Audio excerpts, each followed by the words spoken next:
Bueno, les voy a invitar para que tomen su Biblia en el Salmo 133, verso número 1, y pueden también tener referenciada la carta a los Hebreos, capítulo 10, verso 25.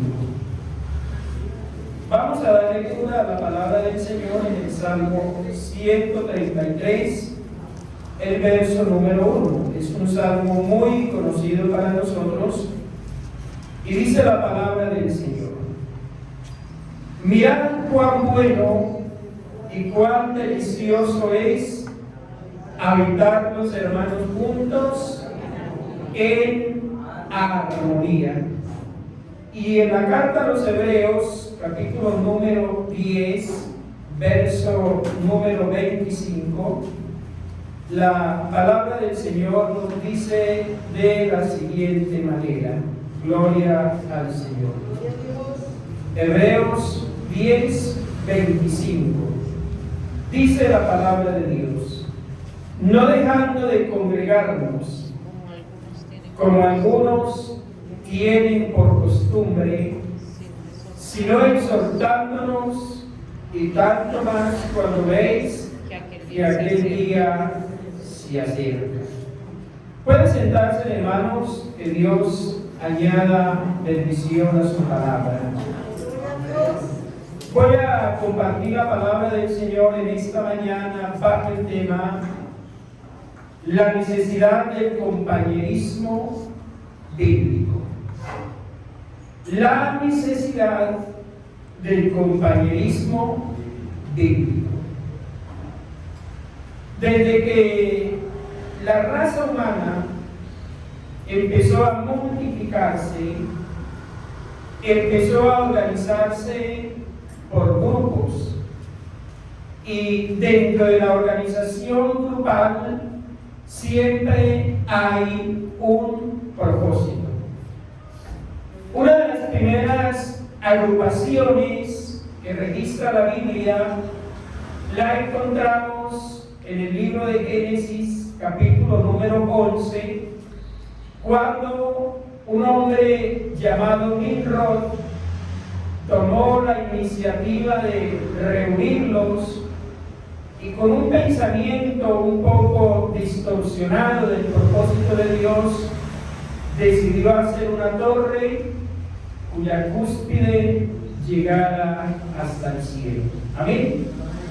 Ya las agrupaciones empezaban a formarse, y luego Dios llama a un hombre llamado Abraham para formar un pueblo y para a través de ese pueblo desarrollar el propósito de Dios.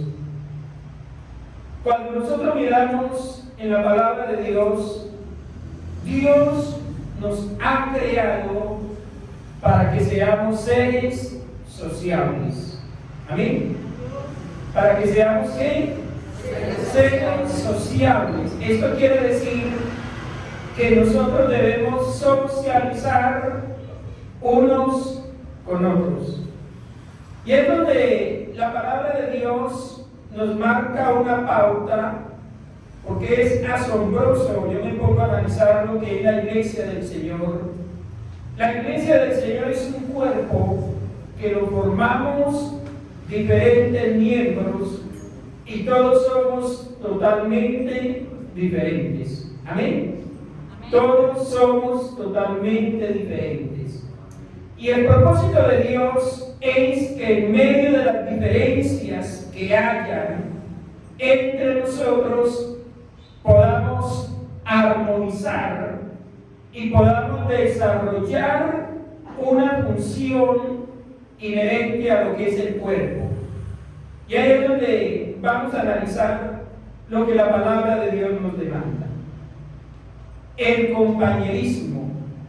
¿Por qué debemos desarrollar compañerismo? El Salmo 133 dice: mirad cuán bueno y cuán delicioso es habitar juntos y en armonía. Aquí debemos de profundizar en la unidad y en la armonía. Porque para que algo funcione bien, debe de tener esas dos cosas, unidad y armonía. Por eso el gran enemigo de nuestras almas, que sabe perfectamente y conoce el poder que tiene la unidad, se ha dado la tarea de crear división. Porque el enemigo sabe que la división debilita una institución, debilita un proyecto e impide que eso se realice. Pero el enemigo sabe perfectamente que donde hay unidad es posible alcanzar las metas que se tracen cuando se trabaja en unidad. ¿Cuándo le damos la gloria a Dios? Entonces la unidad como tal es algo que el enemigo lo va a atacar. Y el Señor dice que es hermosa la unidad porque es donde el Señor envía bendición y vida eterna. El Señor entonces decide establecer para él un pueblo. Inicialmente encontramos el pueblo de Israel en el Antiguo Testamento bajo el liderazgo primeramente de Abraham, luego de Moisés y sucesivamente a través de los profetas y de los jueces, pero siempre el pueblo de Israel ha necesitado vivir en armonía para ver la gloria de Dios. Cuando el pueblo no está unido, cuando el pueblo no está en armonía, Dios no se puede manifestar.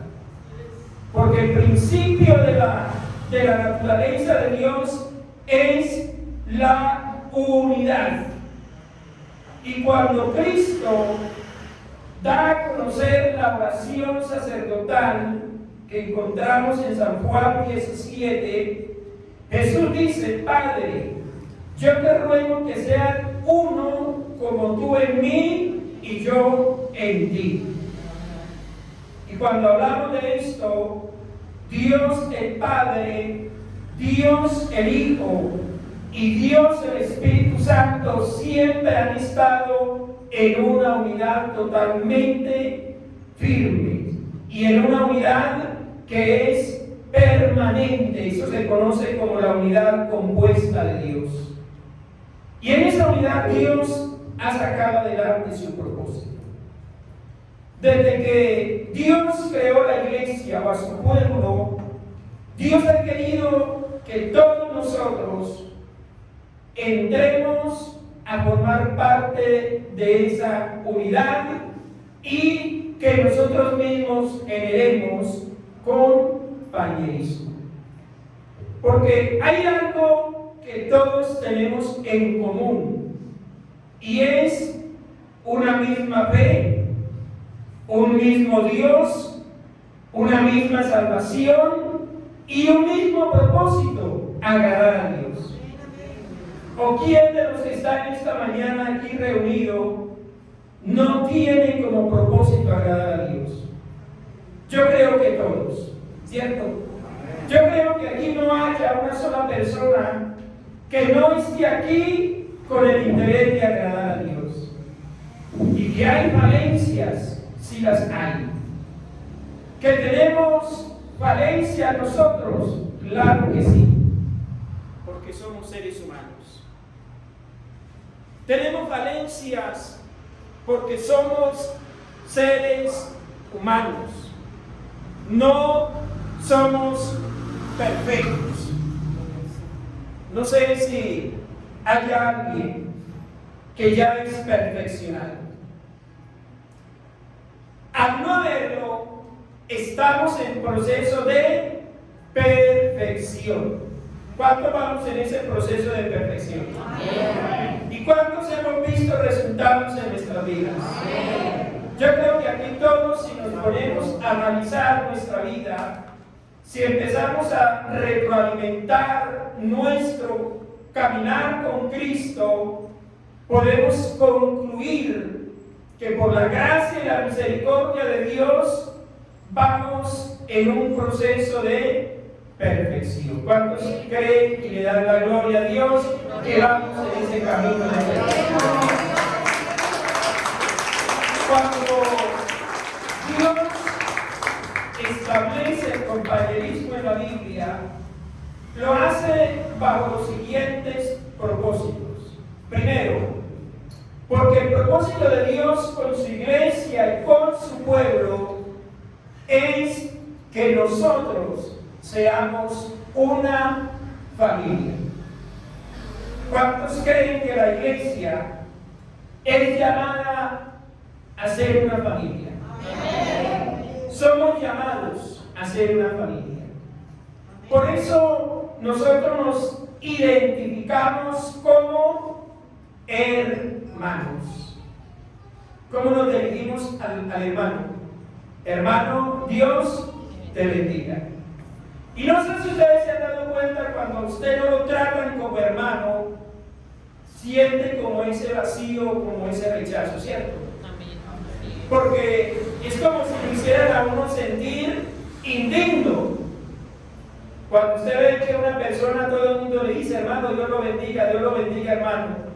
Pero se acerca a usted y no le dice hermano, sino que lo llama por el nombre. Automáticamente, aunque no lo manifieste, se siente algo como una discriminación de la familia de Dios. Porque el propósito de Dios entonces es hacer tanto del pueblo de Israel como de la iglesia una familia. Ustedes saben que lo que permite el buen desarrollo de las familias es el compañerismo y la unidad. Yo creo que todos en algún momento dado hemos estado en reuniones de familia. Quizás las hemos realizado nosotros mismos o las haya organizado otra persona y haya hecho la invitación. Ustedes saben, haciendo un pequeño paréntesis, por qué los diciembres son tan atractivos. No tanto por las fiestas que se celebran, sino porque he podido observar, porque es un tiempo del año donde las familias se reúnen. Y se reúnen a compartir. Y cuando son esas reuniones de familia que es agradable, es algo que fortalece los lazos de esa familia, donde se puede tranquilamente argumentar, charlar, recordar, etc. Y eso hace que los lazos de familia se fortalezcan más. Dios, que es el creador de todo este proyecto, sabe lo importante que es para nosotros reunirnos, congregarnos. Por eso es que usted experimenta cuando viene a la casa de Dios algo en su corazón. Usted experimenta como una alegría. Usted experimenta como una atracción. Por eso cuando uno se queda un determinado tiempo sin congregarse, uno siente esa necesidad. ¿Cuántos de ustedes se han quedado un determinado tiempo sin congregarse? Y hemos experimentado la necesidad de congregarnos. Porque hace falta a nuestra alma, a nuestro espíritu, esa bendición de Dios que hay en medio de la congregación. El escritor de los Hebreos dice en el verso 25, no dejando de congregarnos como algunos tienen por costumbre. Ese texto tiene una doble aplicación. Una exhortación a quienes han dejado de congregarse, pero una motivación para los que se están congregando. Es un texto que se le puede dar una doble aplicación. Ejemplo, aquí la mayor parte son fieles a congregarnos.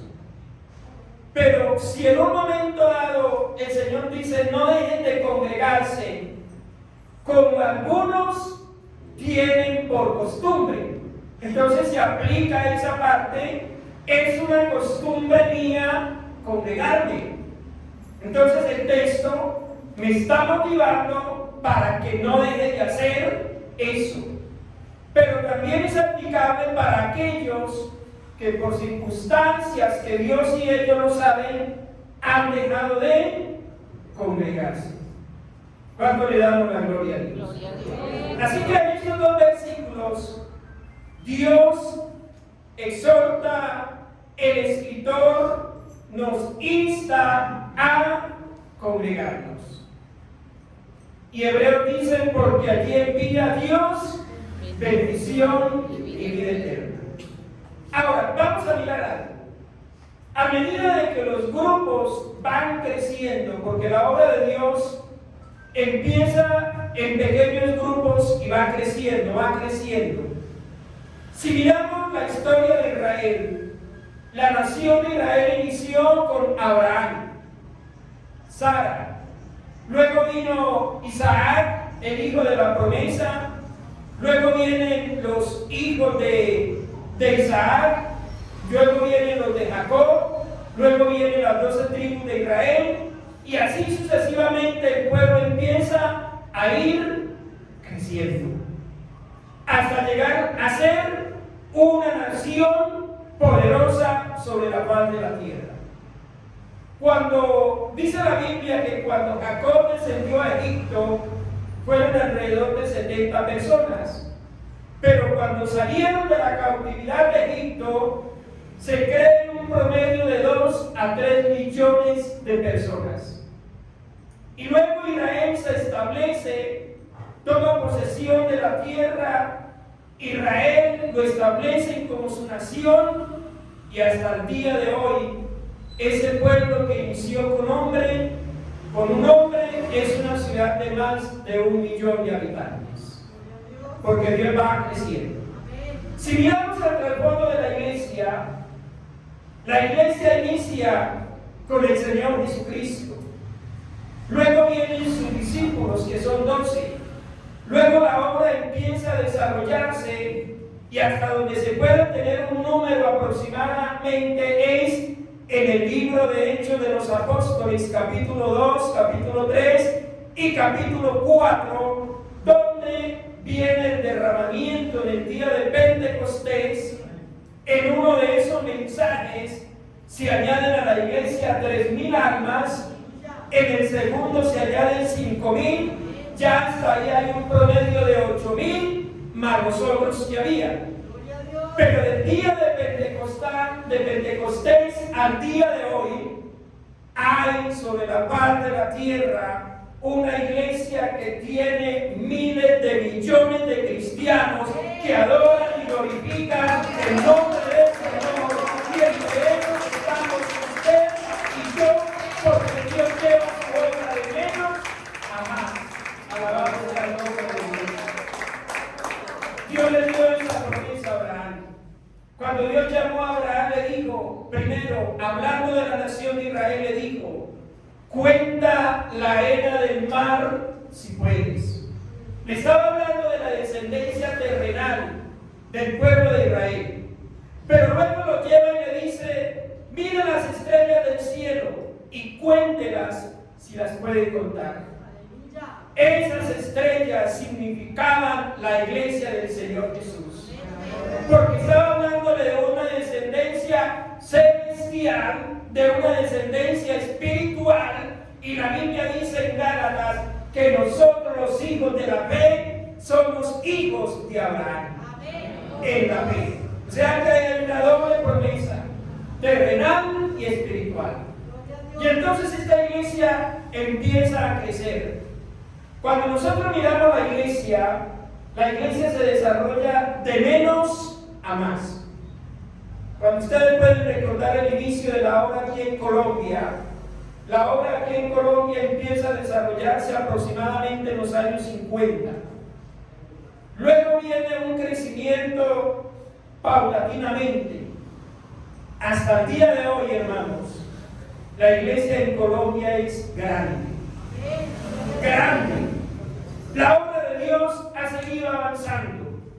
Si miramos acá internamente, aquí empezó un grupo pequeño, en un lugar pequeño, y han permanecido fieles a Dios y la obra ha venido creciendo.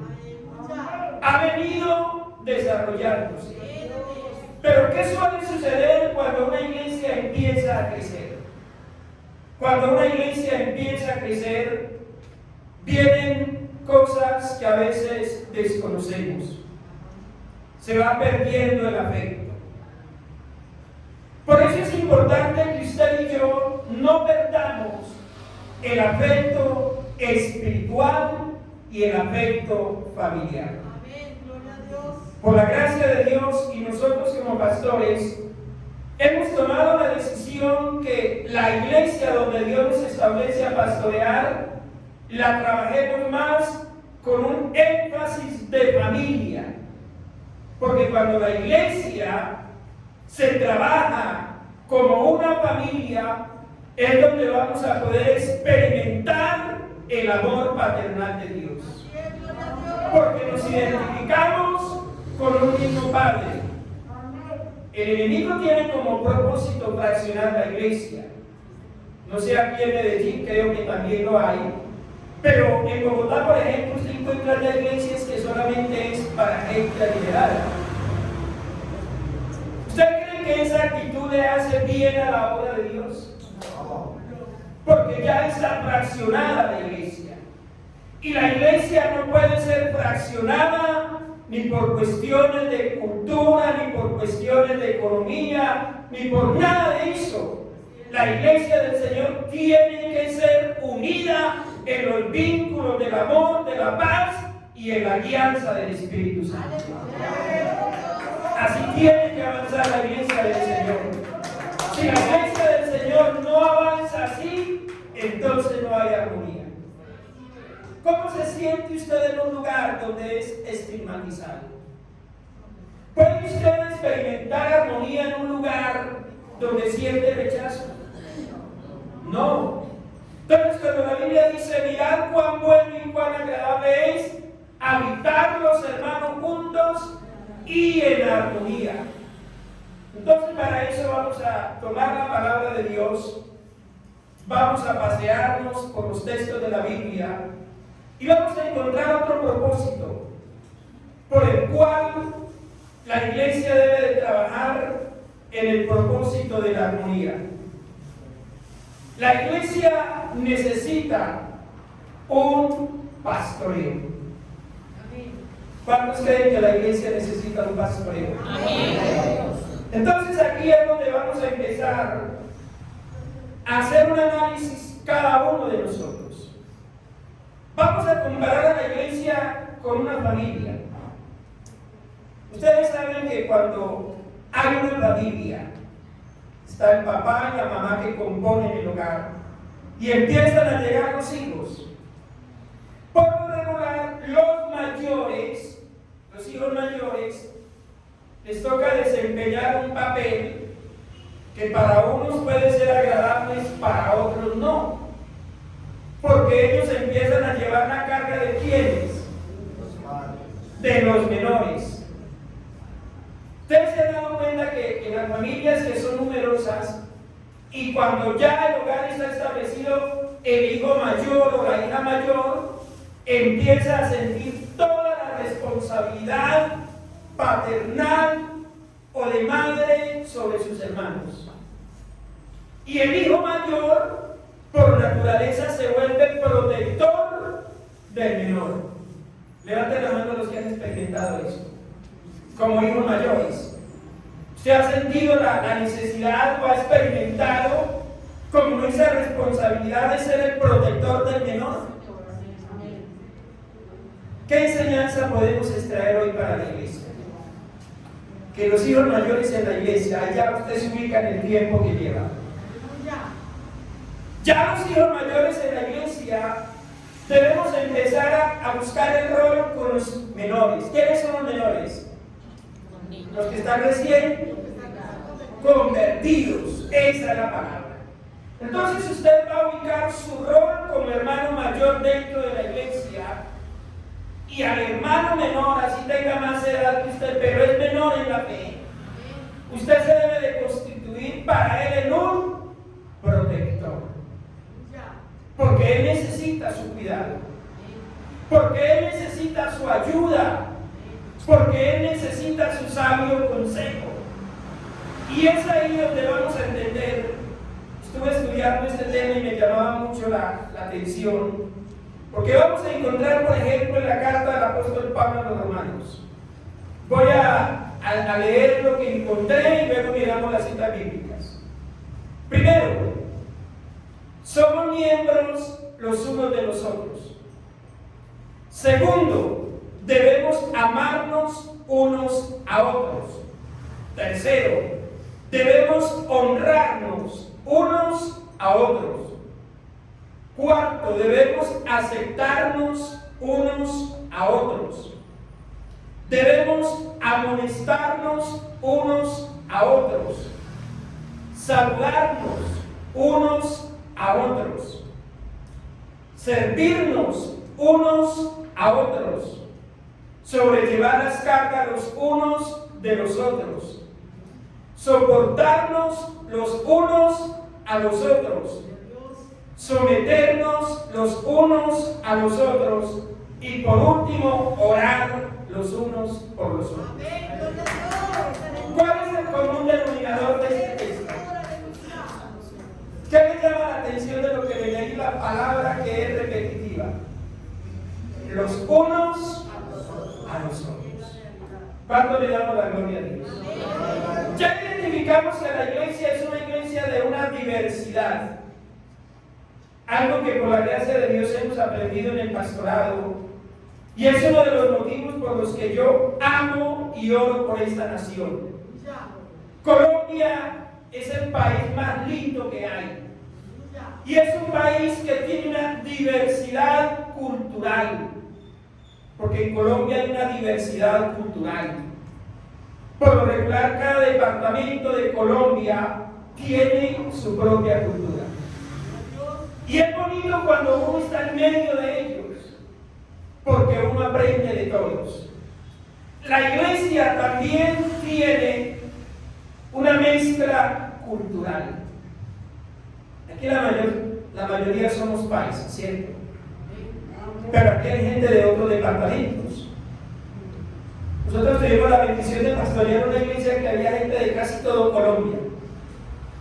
Y cuando hacíamos las actividades que nos reuníamos, era chévere uno escucharnos. Y de todos aprendíamos. Y cuando yo miro la iglesia es eso. Es un cuerpo que tiene una diversidad de miembros y todos somos diferentes. Y entonces aquí es donde viene esta parte. Romanos capítulo 12, verso 5. En Romanos 12, 5 la Biblia nos dice que somos miembros los unos de los otros. Como miembros, nosotros formamos un cuerpo y es el cuerpo de Cristo. Yo no sé si haya alguien que haya estudiado el cuerpo humano y ya sepa claramente cuántos miembros componen un cuerpo humano. No sé si hay alguien que tenga esa estadística. Yo traté de buscarla, pero no la hallé. ¿Cuántos miembros puede haber en mi cuerpo y en el suyo? Son muchos. Y cuando nosotros miramos, cada miembro de este cuerpo es totalmente diferente. Y le voy a decir algo: no hay nada en su cuerpo o en el mío que esté sobrando. Porque el que nos diseñó nos hizo perfectos. Nos hizo perfectos. El Salmo 139 dice que lo formó y que no faltó nada de lo que Él determinó poner en nuestro cuerpo. Pero cuando nosotros miramos, el cuerpo es totalmente diferente. Y en el cuerpo hay órganos que aparentemente son los más insignificantes, pero son los más necesarios. ¿Y quién está detrás de todo eso? El gran creador del universo. Por eso es que Satanás trabaja tanto con la deformación del cuerpo del ser humano. Por eso es que Satanás ha hecho una labor, como se dice, para llevarle la contraria a Dios. Y a través de la vanidad, Satanás ha desviado el propósito de Dios con el cuerpo del ser humano. Pero como lo enseñé en alguna clase cuando enseñé el ser del hombre, el cuerpo humano fue creado dentro del plan como la corona de la creación de Dios. Gloria a Dios. Lo último que Dios hizo, ya no por la palabra, sino por un acto de humildad, de nobleza, Dios se inclinó, tomó polvo, arcilla de la tierra, e hizo un muñeco, y luego le dio el aliento de su vida. Y cuando Dios hizo al hombre, dijo: he aquí, es como uno de nosotros. Y es una perfección el cuerpo del ser humano. Pero Satanás lo vive tergiversando. Y uno de los engaños del diablo es hacernos sentir inconformes como Dios nos hizo. Entonces la Biblia dice que somos miembros los unos de los otros. Por eso, hermano, en la iglesia no debe de haber, en ninguno de nosotros debe de haber menosprecio por nadie. Por nadie. Nadie tiene o tenemos de qué gloriarnos. Bueno, nosotros somos un miembro. ¿Con qué miembro relacionan ustedes a un predicador? ¿Qué miembro del cuerpo creen ustedes que es un predicador en las manos de Dios en el cuerpo de Cristo? ¿La boca o la lengua? Porque es la que expresa la palabra. Pero hay otros que de pronto no son la boca, son los pies.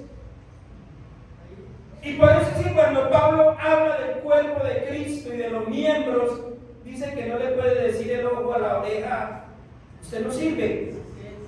Al oído usted no sirve. Porque el oído va a desarrollar una función que solamente él lo puede hacer, el ojo no lo puede hacer. Y así sucesivamente. Miren los dedos de sus manos, miren los dedos de sus pies. Tal cual como Dios nos hizo, todos los miembros tienen un propósito. Cuando usted mira la iglesia, hermano, todos los que estamos en este lugar, todos somos miembros de ese cuerpo. Tal vez uno no hace lo que usted hace. Yo agradezco a Dios porque en el ministerio me ha enseñado Dios a ubicar y a ayudar a ubicar a los miembros. Yo recuerdo pastorear una iglesia y a veces los predicadores cometemos muchos errores, quizás por falta de experiencia, por falta de temor a Dios también, y son unas personas fieles a Dios, pero usted ahí no los ve evangelizando en la calle. Y a veces el pastor, cuando empezaba sus sermones, eso les echaba indirecta que porque ellos no hacían nada, pero son fieles columnas dentro de la iglesia. Oran, ayunan, no se pierden servicio, venga o no venga gente, ellos están ahí presentes. Son columnas. Entonces yo no puedo despreciar a nadie porque no hace lo que yo hago. Para mí, para lo que Dios me ha dado a mí, me es fácil exponer un mensaje porque es lo que Dios me dio. Pero a mí no me pongan a tocar un instrumento porque no lo sé tocar. No me pongan a cantar porque yo no canto. Yo sí lo hago, pero ya muy personalmente. Entonces, cuando usted se da cuenta, todos somos diferentes. No cometamos el error de señalar a alguien porque no hace lo que yo quiero o lo que yo hago. Él es un miembro del cuerpo. Miren, la iglesia tiene una organización tan linda que debemos entender eso. Hay gente en la iglesia, cuando uno empieza a desarrollar los talentos de la iglesia, Hermano, usted en la iglesia encuentra de todo. Desde quien pone un bombillo hasta que arregla por allá un lavamano, desde el que organiza las redes sociales, porque en la iglesia Dios da de todo. Somos miembros los unos a los otros. Entonces, cuando la Biblia nos dice eso, cuando yo entiendo eso, eso me permite generar compañerismo con el hermano, comunión. Segundo, Romanos 12:10. Debemos amarnos unos a otros. Amarnos. Y esa clase de amor es el amor de familia, de hermanos. Cuando hay una familia unida, usted sabe cómo es el amor de una familia unida. Un amor de respeto. Un amor que nos permite ayudarnos mutuamente. Y el amor en Cristo debe de ser un amor puro. Debe de ser un amor transparente. Nosotros no podemos desechar a nadie por ninguna circunstancia. El amor, dijo Jesús, en esto conocerán que son mis discípulos, en que os améis los unos a los otros. Sé que nosotros somos difíciles y que a veces nos cuesta, pero la Biblia nos manda amarnos. Amarnos. Aquí nadie es perfecto. Aquí todos tenemos falencias, por un lado o por el otro. También en Romanos 12 dice honrarnos. Honrarnos. Para ustedes, ¿qué es honra? Respetar. Valorar. Hablar bien los unos de los otros. Hablar bien los unos de los otros. Hermano, nosotros no es sano cuando yo hablo mal de otro hermano.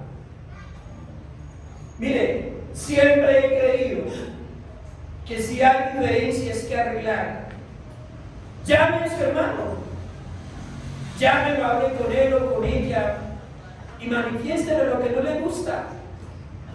Porque sé que hay cosas que no nos gustan de nosotros hacia ustedes y ustedes hacia nosotros. Pero ahí la idea es hablarnos, honrarnos.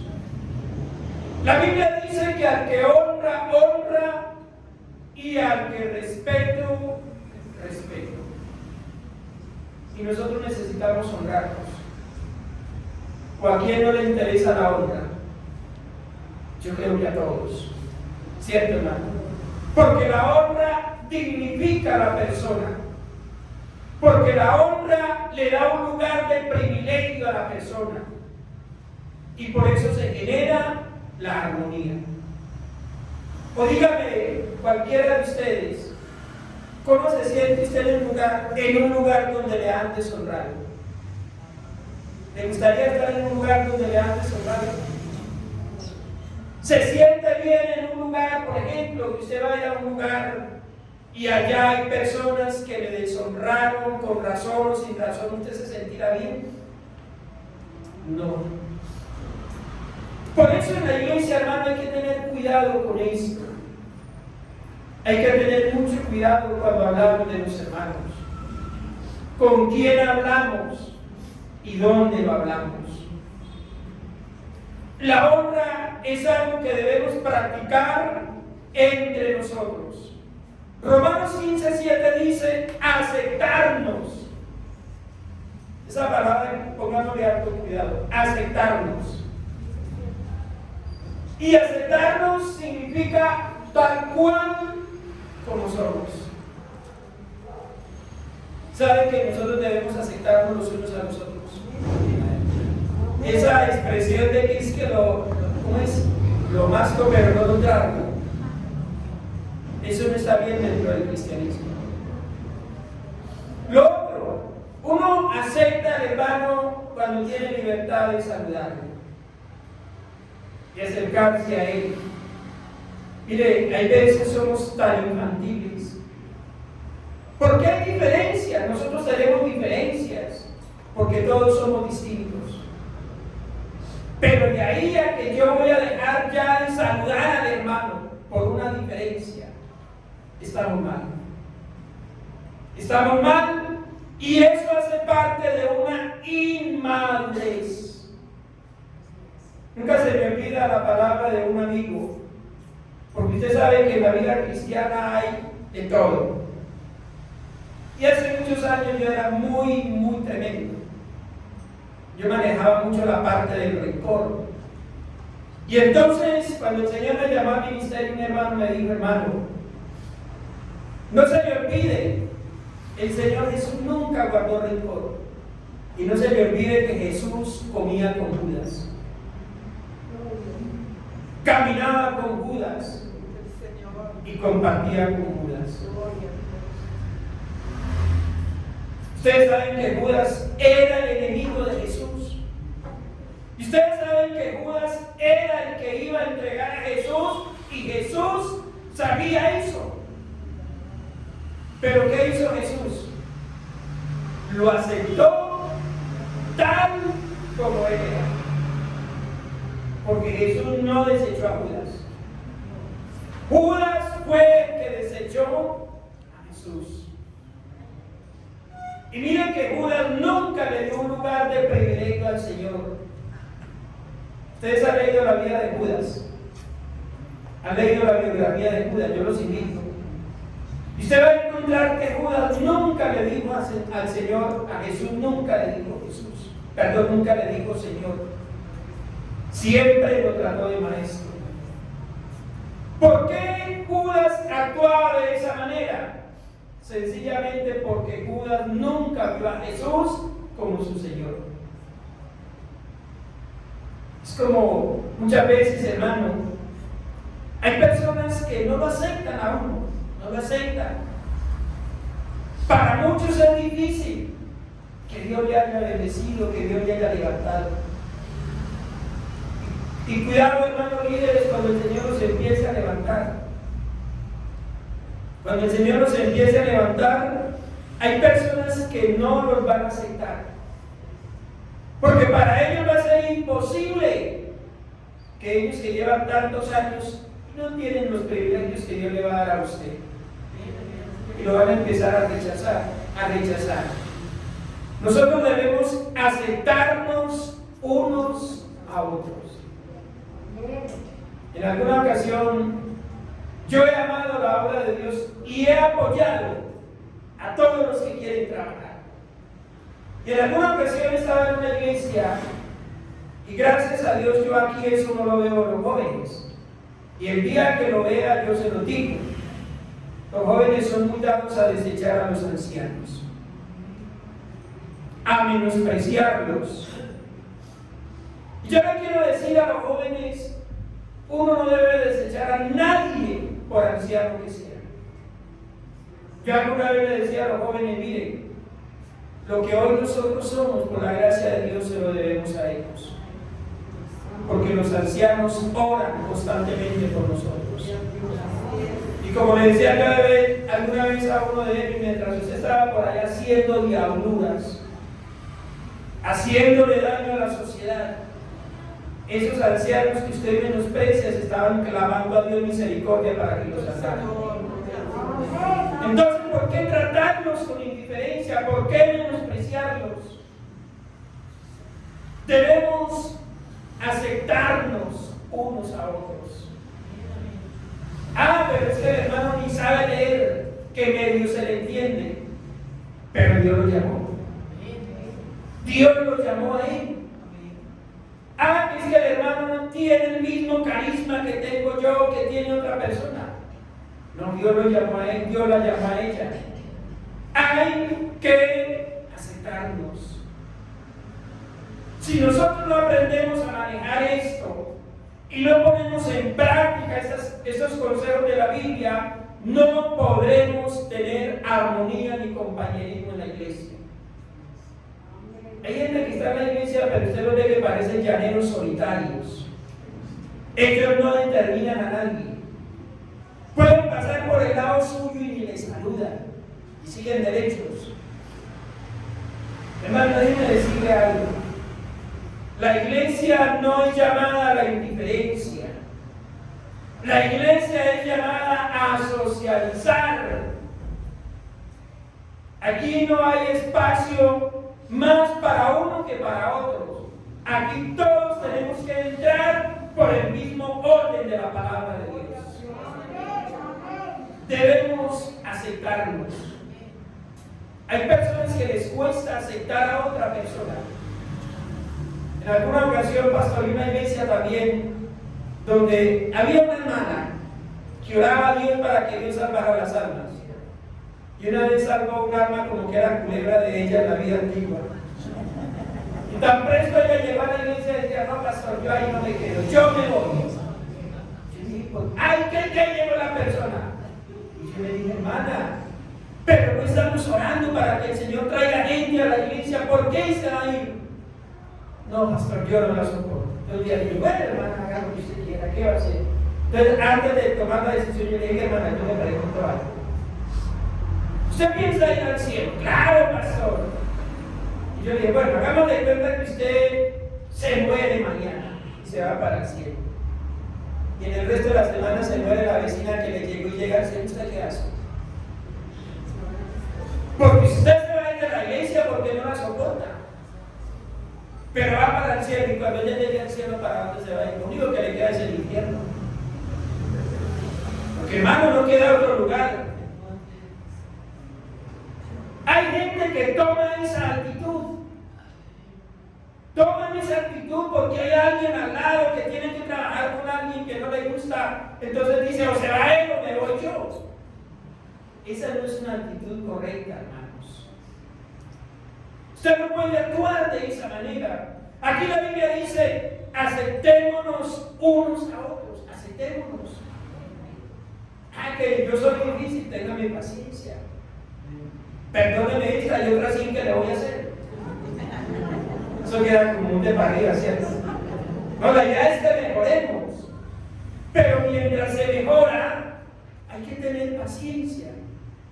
A ver, ¿cuántos llevan más de 30 años de casados? Más de 25, más de 20. ¿Sí? ¿Ustedes saben cuál es el éxito de un matrimonio? Eso no es todo amor. ¿Saben cuál es el éxito del matrimonio? Soportarnos los unos a los otros. ¿Sí o no, hermano? Lo que hablan las mujeres, ¿cuánto han soportado al marido?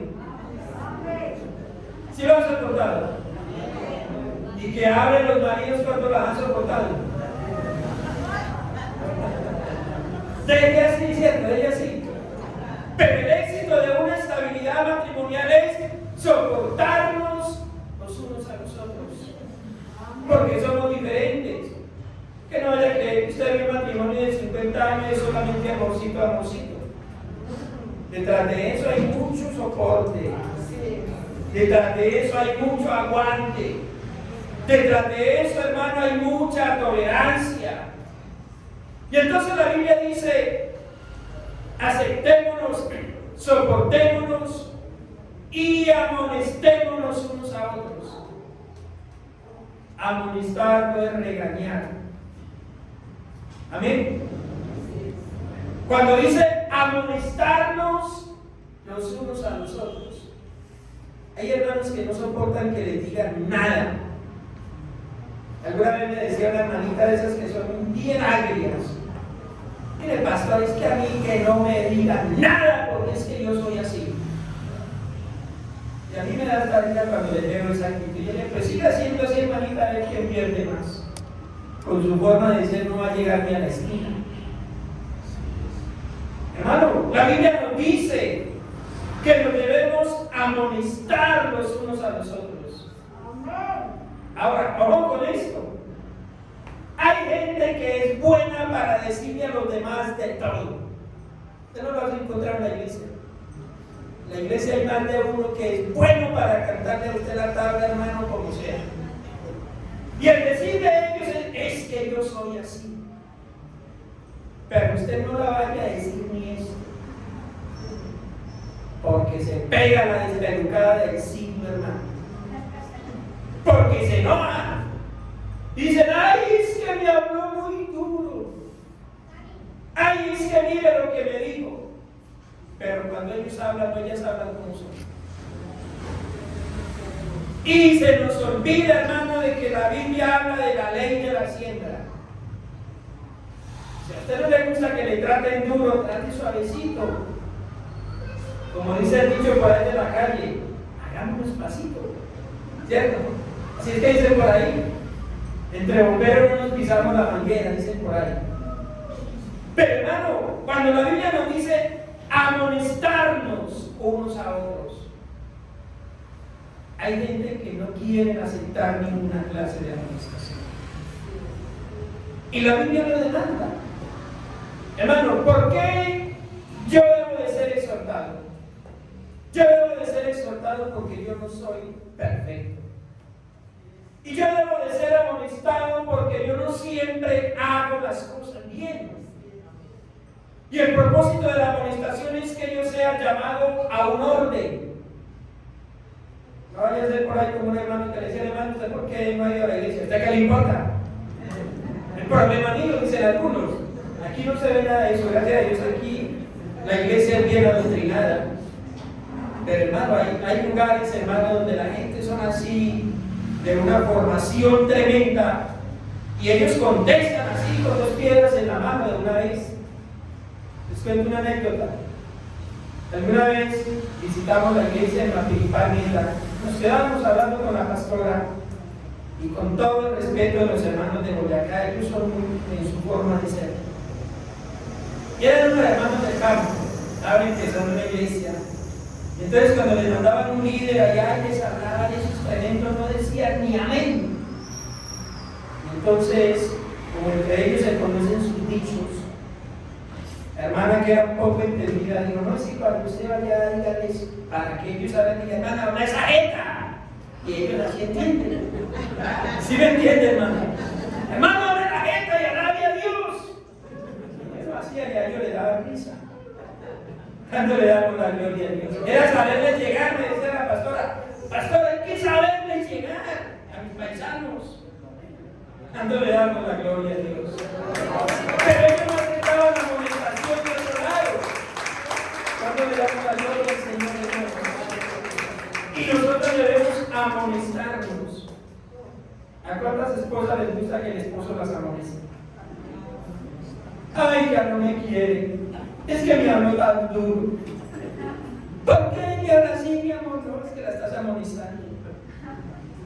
O el esposo también. ¿Cuántos creen que las esposas deben amonestarnos? Si es que no lo hacemos bien todo el tiempo. ¿Cierto, hermanos? Entonces, la amonestación es necesaria dentro de la iglesia también. Romanos 16, saludarnos unos a otros. Saludarnos, a no ser por causa de alguna dificultad que usted no se pueda quedar, hermano, pero lo mínimo que usted debe hacer cuando viene a la iglesia es salude. Hay gente que son más escurridizos que peces enjabonados, usted no los coge fácil, son resbaladizos, y cuando usted volvió a mirar, ¿qué hace? Usted tenía ganas de saludar al hermano, pero no dio ni papaya para saludar. Hermano, ¿usted sabe que a través de un saludo hay una bendición? Usted no sabe que cuando a usted le saluda le dice Dios te bendiga. Están deseando una bendición de Dios. Entonces, hermano, procuremos saludar al hermano, a la hermana. Es bendecirle, es dejar que ellos nos bendigan. Pero hay gente que está en la iglesia, hermano, como si no tuvieran sentido de pertenencia. Y vuelvo y le repito, la iglesia es una familia. Todo el que haga parte de la iglesia del Señor debe concientizarse que somos parte de una familia. El Señor no está desarrollando su iglesia como algo por allá, hermano, que no le importa. El Señor está desarrollando su iglesia como una familia. Y entre la familia debe de existir todo esto. Saludarnos los unos a los otros. Gálatas capítulo 6, verso 2 dice: sobrellevar las cargas los unos de los otros. Cuando se habla de sobrellevar cargas, es de ayudarle al hermano, a la hermana.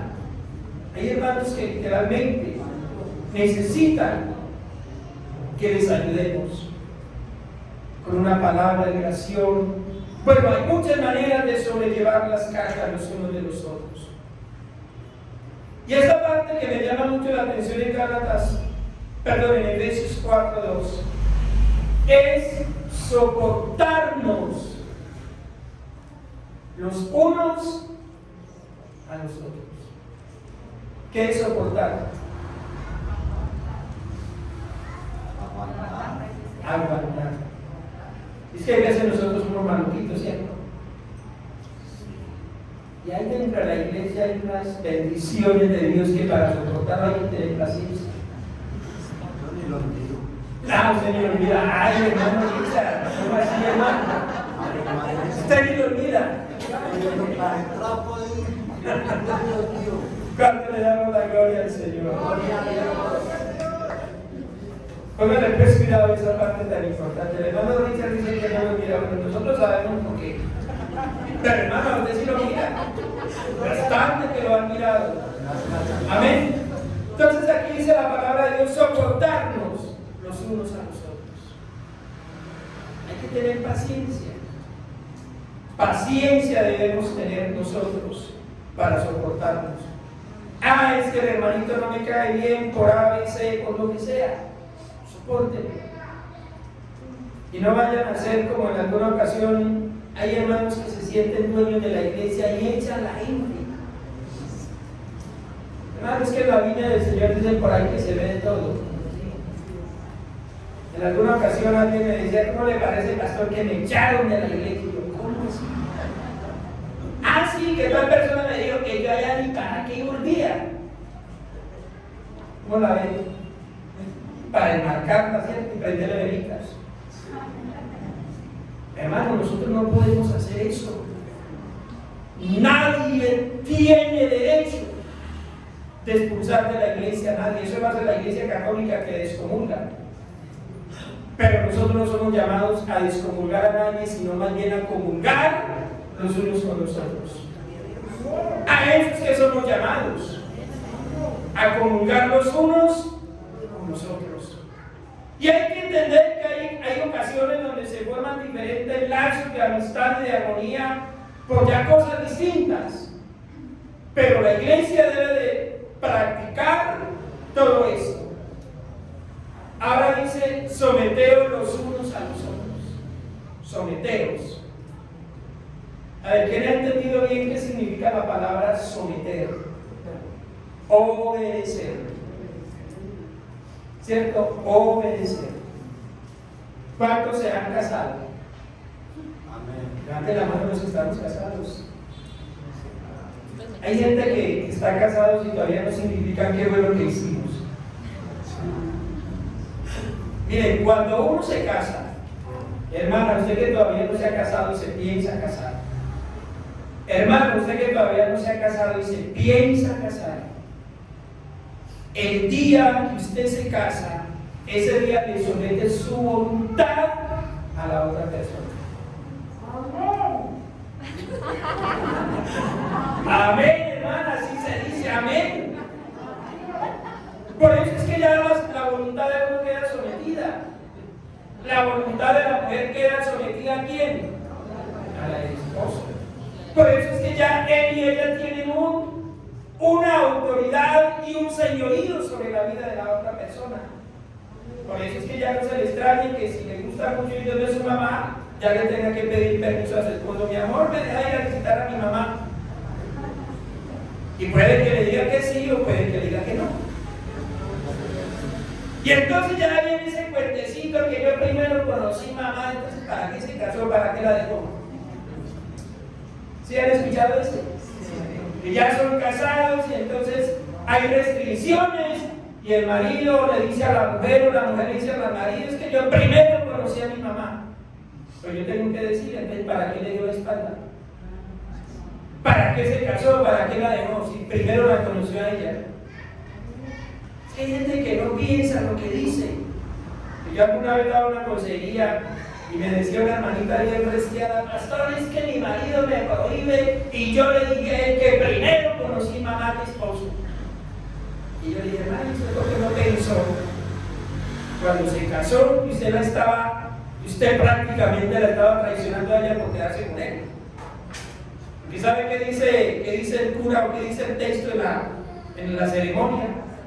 Por esto dejará el hombre padre y madre, y se unirá a su mujer, y los dos serán una sola carne. ¿Qué dice? Dejará. Dejará, eso es lo que el texto dice. Entonces la hermana se casa, o el hermano se casa y dice que quiere mucho a la mamá, y no quiere decir que por ese amor elegimos a otra persona. Entonces el cuentecito de que primero la conocí, ya eso pasó a otro lado. Ahora, ¿qué es lo que viene? Sometimiento. Es hasta cierta parte, ¿cierto? Porque imagínate, usted es cristiano y dice a su mujer: si usted a la iglesia no va. Hermanos, que eso ha pasado. Hay hombres que se convierten al Señor y tienen unas bendiciones de esposa, y dice: usted hace iglesia, por allá no vuelve. Y él se las ingenia, pero la iglesia viene, pero no le hizo la verdad a ella. O viceversa. Ahí no puede haber un sometimiento. Porque ahí dice Pablo: es menester obedecer a Dios antes que a los hombres. Pero cuando se habla de someternos los unos a los otros, soportarnos los unos a los otros, sobrellevar la carga los unos de los otros, es para que mutuamente nos ayudemos. Y por último dice Santiago: orar los unos por los otros. Yo necesito su oración, y usted necesita nuestra oración. Por eso se mueve la oración en la iglesia: hermano, ore por mí, hermana, ore por mí, etc. Porque la Biblia dice que oremos los unos por los otros. Todo eso que hemos visto es lo que nos permite tener un buen compañerismo. Yo quiero que usted entienda que somos llamados a ser una familia. Somos una familia. Tenemos un mismo Padre. Tenemos un mismo fin, la salvación. Tenemos una misma fe en Cristo Jesús. Y viviremos en una misma morada eterna, que son las mansiones celestiales. ¿Cuánto le damos la gloria a Dios por esa bendición? Le damos la gloria a Dios por esa bendición.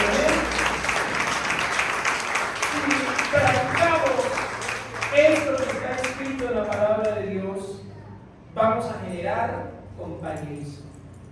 Termino con lo que dice el libro del profeta Amós, capítulo 3, verso 3. Y el profeta Amós dice: andarán los juntos si no estuvieran de acuerdo. Es imposible. Para que haya compañerismo debemos tener un acuerdo. Y el acuerdo al cual hemos llegado es vivir para agradar a Dios. ¿Cuántos estamos en ese mismo acuerdo? Amén. ¿O quién en ese lugar tiene otro interés diferente de estar en la vida cristiana?